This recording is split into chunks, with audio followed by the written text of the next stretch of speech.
안녕하세요. 오늘 여러분이 공유해주신 자료들 가지고 좀 깊이 파고들어 볼 텐데요. 요즘 AI랑 머신러닝 때문에 이미지나 텍스트 같은 비정형 데이터가 정말 폭발적으로 늘었잖아요. 이걸 어떻게 다뤄야 하나 이게 참 큰 숙제죠. 네, 맞습니다. 바로 그 지점에서 기존 방식만으로는 좀 한계가 보이기 시작했어요. 그래서 오늘 저희가 주목할 주제가 바로 벡터 데이터베이스, 이른바 벡터 DB입니다. 데이터를 유사성 기반으로 찾는 새로운 조건법이죠. 특히 IT 분야에 계신 여러분께는 더 흥미로운 이야기가 될 것 같습니다. 벡터 DB, 이게 도대체 뭐고 또 어떻게 돌아가는 건지, 왜 지금 이렇게 중요해지고 있는지 그 핵심만 딱 짚어보겠습니다. 자, 그럼 벡터 데이터베이스, 이게 기존의 그 관계형 DB나 NoSQL하고는 근본적으로 어떻게 다른 건가요? 가장 큰 차이는요, 데이터를 다루는 방식 자체에 있어요. 기존 DB는 보통 숫자나 문자열, 이런 정형 데이터를 정확히 딱 일치하는 값으로 찾잖아요. 네, 그렇죠. 아이디가 1, 2, 3인 사용자 찾기, 이런 식이죠. 맞아요. 그런데 벡터 DB는 그게 아니라 AI 모델을 써서요, 데이터의 의미적인 특징, 그러니까 이미지나 텍스트 같은 것들의 핵심 내용을 뽑아내서요, 이거를 고차원의 숫자 배열, 즉 벡터로 바꿔서 저장합니다.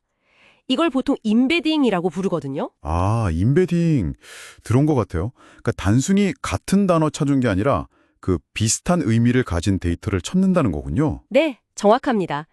AI가 데이터의 맥락이나 의미를 파악해서 벡터로 만들고 검색할 때도 질문 자체를 벡터로 바꿔요. 질문도 벡터로요? 네, 그래서 DB 안에 저장된 벡터들이랑 얼마나 가까운지, 즉 유사도를 재서 가장 비슷한 걸 찾아주는 거죠. 예를 들면 이 사진이랑 비슷한 분위기의 다른 사진 찾아줘 같은 게 가능해지는 거예요. 와, 데이터의 의미를 벡터로 바꾸고 그걸로 비슷한 걸 찾는다. 이거 정말 흥미로운데요. 그럼 기술적으로는 이게 어떻게 가능한 거죠? 우선 AI나 머신러닝 모델이 데이터를 고차원 벡터로 임베딩하는 단계가 필요하고요. 네, 그 임베딩이 첫 단계군요. 그렇죠. 이 벡터들은 이제 N차원 공간에 있는 점들처럼 저장이 되는데 이걸 컬렉션 단위로 묶어서 관리해요. 관계형 DB의 테이블하고 비슷하다고 보시면 됩니다. 아, 컬렉션이요? 네네. 그리고 검색할 때는 아까 말씀드린 대로 쿼리 벡터랑 저장된 벡터들 사이의 거리를 계산해야 하잖아요. 기본적인 방법으로는 KNN, 그러니까 가장 가까운 K개의 이웃을 찾는 방법이 있긴 한데 근데 데이터가 엄청 많아지면 수백만, 수억 개 벡터 사이에서 일일이 거리를 재는 건 좀 비효율적이겠는데요? 바로 그겁니다. 속도가 엄청 느려지겠죠? 그래서 실제로는 HSNW나 IVF 같은 알고리즘을 써요. 이런 것들은 대규모 데이터셋에서도 아주 효율적으로 가까운 벡터들을 빠르게 찾아내는 고속 근사 검색 알고리즘이라고 부릅니다. 근사 검색이요? 정확히 찾는 게 아니라요? 네, 유사도 측정 방식으로는 코사인 유사도나 유클리드 거리 같은 걸 쓰고요. 여기서 중요한 게 바로 ANN, Approximate Nearest Neighbor 기술이에요. 이건 의도적으로 약간의 정확도를 희생하는 대신에요, 검색 속도를 정말 극적으로 높이는 방식입니다. 아, 속도를 위해서 약간의 정확도는 포기한다. 네, 대부분의 실제 응용에서는 완벽하게 똑같은 걸 찾는 것보다 충분히 유사한 결과를 아주 빠르게 얻는 게 훨씬 더 유용하거든요. 하긴 그렇겠네요. 고차원 벡터를 다루면서 속도까지 잡아야 하니까 이게 보통 기술이 아니겠어요? 또 어떤 특별한 기술들이 필요한가요? 맞습니다. 일단 이 고차원 벡터를 효율적으로 저장하고 또 빠르게 검색할 수 있도록 색인하는 기술 자체가 매우 중요하고요. 그리고 데이터가 계속 늘어날 테니 수평적으로 확장할 수 있는 분산 처리 능력, 그리고 시스템에 문제가 생겨도 괜찮은 내결함성, 이런 것들도 당연히 필수입니다. 확장성, 내결함성, 기본이면서도 중요하죠. 네. 또 요즘 AI 모델들이 워낙 다양하니까 여러 종류의 벡터 포맷, 밀집 벡터, 희소 벡터 등을 잘 지원하는 유연성도 필요하고요. 그리고 기업 환경에서는 기존 시스템과의 통합이 중요하잖아요. 그래서 SQL 인터페이스를 제공한다거나 RDBMS의 일부 기능을 지원하는 것도 점점 중요해지고 있어요. 그렇군요. 그럼 이 벡터 DB 기술, 이게 실제로 어디에 많이 쓰이고 있나요? 저희 같은 IT 전문가 입장에서 좀 주목할 만한 사례가 있을까요? 가장 대표적인 분야는 역시 생성형 AI랑 RAG 시스템인 것 같아요. 아, RAG, Retrieval Augmented Generation 말씀이시죠? 네, LLM이 학습하지 못한 최신 정보나 아니면 특정 회사 내부 문서 같은 것들을 참조해서 답변을 만들어야 할 때가 있잖아요.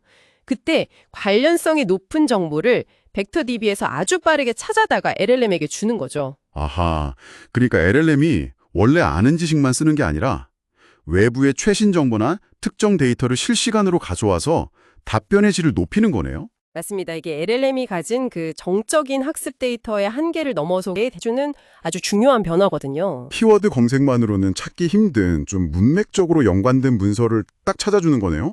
마치 도서관 사서한테 이런 주제랑 비슷한 느낌의 책 좀 찾아주세요 하는 것처럼요. 오, 그거 아주 좋은 비유인데요. 그거 말고도 뭐 이미지 검색 서비스에서 비슷한 이미지를 찾는다거나 아니면 전자상거래 사이트에서 사용자들의 행동 패턴을 벡터로 만들어서요. 그걸로 맞춤 상품을 추천하는 시스템에도 쓰이고요.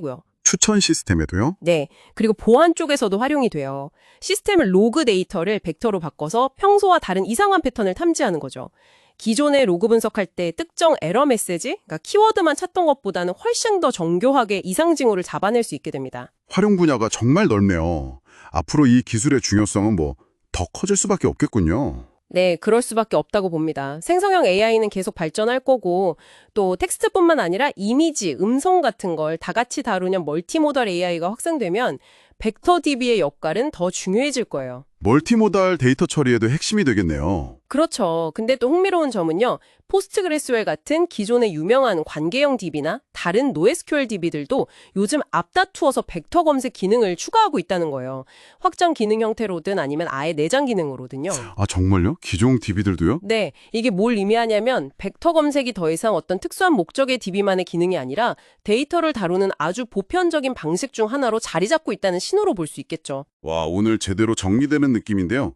벡터 DB라는 게 결국 AI 시대의 그 폭발적인 비정형 데이터를 의미 기반의 유사성으로 빠르고 효과적으로 검색하기 위한 핵심 인프라 기술이군요. AI 모델을 통한 임베딩, 그리고 ANN 같은 고속 근사 검색 알고리즘, 이게 핵심이고요. 네, 맞습니다. 데이터를 그냥 저장하고 꺼내 쓰는 걸 넘어서서 데이터의 의미 자체를 이해하고 활용하는 방식으로 뭐랄까 패러다임이 바뀌고 있다고 볼 수 있습니다. 오늘 벡터 데이터베이스에 대해서 정말 깊이 있게 알아봤습니다. 마지막으로요. 이 기술의 발전 방향에 대해서 여러분도 한번 같이 고민해 보실 만한 질문을 던지면서 마무리할까 합니다. 네, 좋습니다. 기존의 주요 데이터베이스마저 벡터 기능을 이렇게 빠르게 흡수하고 있잖아요. 이런 상황에서 앞으로 벡터 검색 기능이 아주 특화된 전문 벡터 DB와 이런 기능이 통합된 범용 DB의 역할은 과연 어떻게 나뉘게 될까요? 그리고 또 이런 변화 속에서 우리 IT 전문가로서 여러분은 어떤 새로운 기술과 역량에 주목하고 또 대비해야 할까요? 한 번쯤 깊이 생각해 보시면 좋겠습니다.